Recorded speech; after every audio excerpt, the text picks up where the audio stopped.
السلام علیکم ورحمت الله وبرکاته. ګران محصلینو په دې هیله چې جوړ او روغ یاست. د درس موضوع مو د قطبي کېدل. قطبي کېدل یا پلوریزیشن چې په انګلیسي کې ورته وایي دا مختلفې طریقې لري او د مختلفو طریقو په واسطه باندې موږ تاسو کولی شو چې الکترومقناطیسي څپې، میخانیکي څپې او همدارنګه یا په پړي کې یا په رسۍ کې چې موږ تاسو کومه څپه تولیدوو هغه قطبي کړو. موږ تاسو عموما د الکترومقناطیسي څپو د قطبي کولو لپاره د اپتیکي الو څخه استفاده کوو. د اپتیکي الو په واسطه باندې موږ تاسو کولی شو چې الکترومقناطیسي وړانګې قطبي کړو، ځکه چې موږ د ځینو مقاصدو لپاره دا وړانګې قطبي کوو تر څو چې د وړانګو هغه برخه چې موږ تاسو په کار وي د هغه څخه استفاده وکړو او نورې اضافه برخې یې له منځه یوسو یا یې بلاک کړو. کله کله دغه وړانګې مشکل پیښوي په ځینو ځایونو کې یا په تخنیک کې مشکل پیښوي، نو موږ غواړو چې ټولې وړانګې باید پاتې د وړانګې ټوله برخه باید پاتې نه شي او یوه برخه یې باید هغه چې زموږ په کار دغه برخه یوازې پاتې شي او نوره خوا یې بلک شي. الکترومقناطیسي څپې چې موږ او تاسو یې پیژنو او بحث مو ورباندې کړی دی د دوو برخو څخه جوړ شوي دي، لکه د نامه څخه چې معلومیږي الکترو معنا برقي او مګنیټیک مقناطیسي، یعنی برقي او مقناطیسي ساحه لري. که راسو د قایم مختصات په سیسټم کې دغه محور چې وړانګې پر خپریږي که دا په ایکس باندې وښیو او دغه محور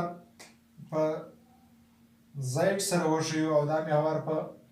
وای سره وښیو، نو اوس برقي ساحه چې ده هغه د وای پر محور باندې قرار لري، یعنی د وای پر محور باندې یا د اهتزاز جهت یا د اهتزاز جهت یې د وای پر محور باندې موجود دی او همدارنګه د ایکس پر محور باندې په داسې ډول باندې خپریږي چې د وکتورونو جهت یې په هره لحظه کې په دې ډول باندې دی چې تغییر کوي، مثبت خواته، منفي خواته د وای د محور پر منفي جهت باندې او همدارنګه بیرته مثبت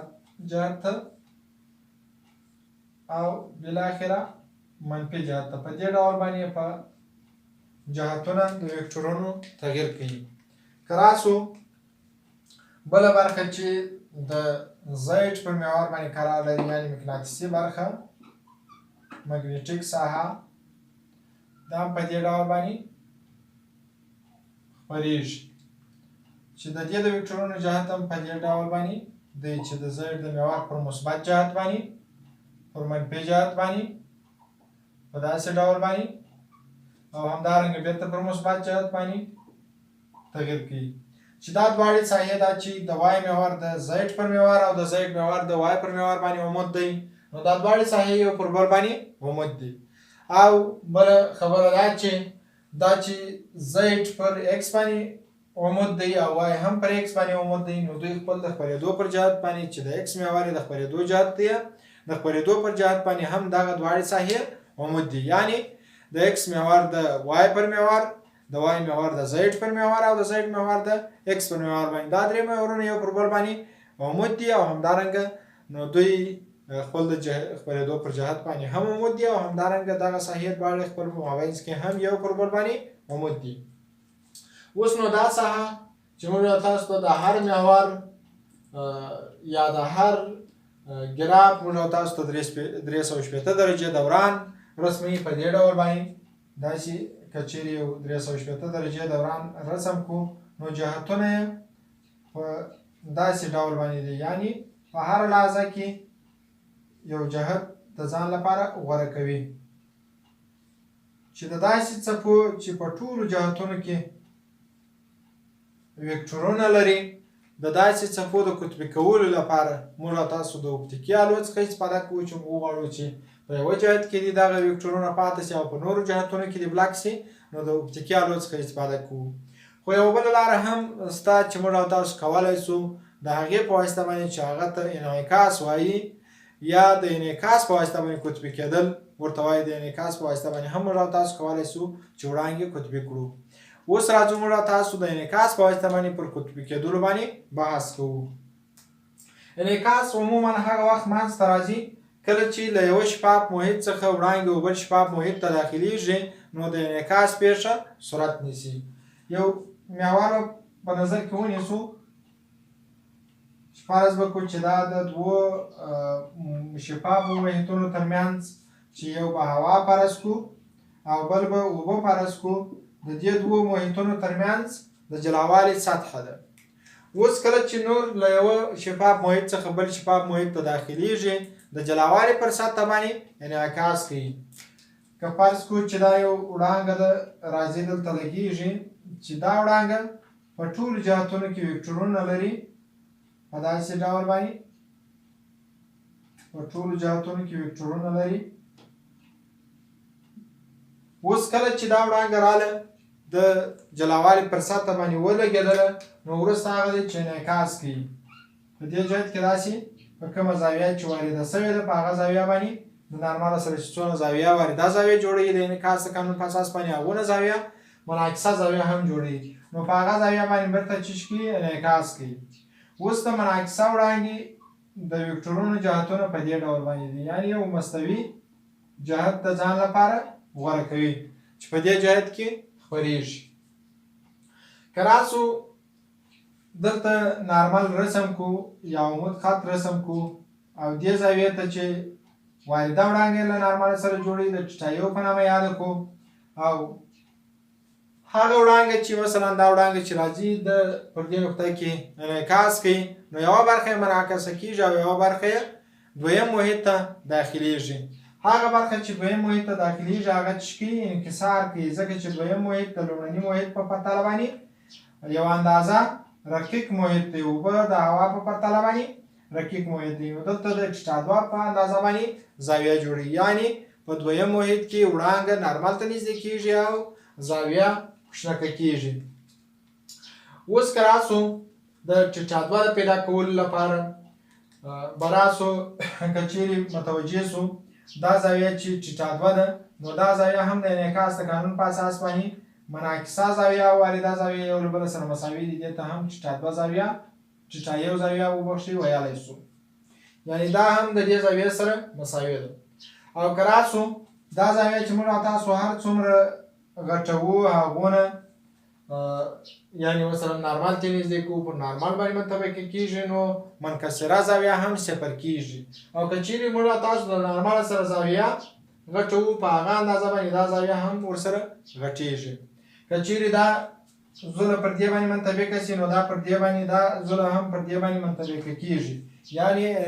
انکسار صورت نه نیسي او وړانګه په افقي ډول باندې ځي. نو که راسو د دې دواړو مجموعه 90 درجې کېږي، یعنې ټیټایو جمع ټیټادوا دا مساوي کېږي په 90 درجې سره. نو دلته لیکلی سو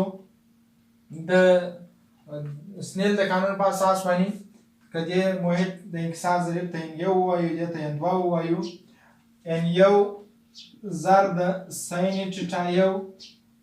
دا مساوي کېږي په n2 ضرب د سین ټیټا 2 سره.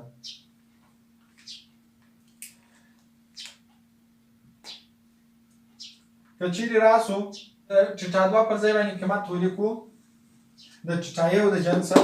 مثلا موږ او تاسو لیکلی سو د ټیټادوا پر ځای باندې قیمت لیکلی سو چې د دې دواړو مجموعه 90 درجې کېږي. داسې لیکلی سو چې ټیټادوا مساوي کېږي د دې دواړو مجموعه چې مثلا ټیټایو جمع ټیټادوا دا مساوي کېږي په 90 درجې سره.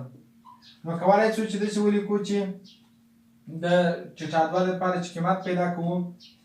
ټیټادوا به مساوي سي په 90 منفي ټیټایو سره. راځو دلته به ولیکو چې n2 ضرب د سین د 90 منفي 90 درجې منفي ټیټایو. د مثلثاتي اړیکو څخه پوهېږو چې سین د 90 منفي ټیټایو دا مساوي کېږي په کوسین د ټیټایو سره. نو لیکلی سو چې n1 سین ټیټایو دا مساوي کېږي په n2 کوسین ټیټایو، یعنې د مثلثاتي اړیکو څخه مو ولیکل چې سین د 90 منفي ټیټا دا مساوي کېږي په کوسین ټیټا سره. نو بالاخره که د مساوات دواړه طرفونه په n1 کوسین چیټا یو باندې تقسیم کو په n1 کوسین چیټا یو باندې تقسیم کړو نو موږ او تاسو ته به په دې خوا کې به کوسین د چیټا یو د کوسین چیټا یو سره خلاصي دلته به n1 د n1 سره خلاصي سین چیټا یو تقسیم په کوسین چیټا یو دا به مساوي شي په تانجنت د چیټا یو او دا به مساوي شي n2 تقسیم پر n1 باندې. اوس موږ تاسو کولای شو چې د چیټا زاویه خلاص راوړو. چې موږ تاسو د چیټا زاویه ارک واخلو نو چیټا زاویه به مساوي شي چیټا یو زاویه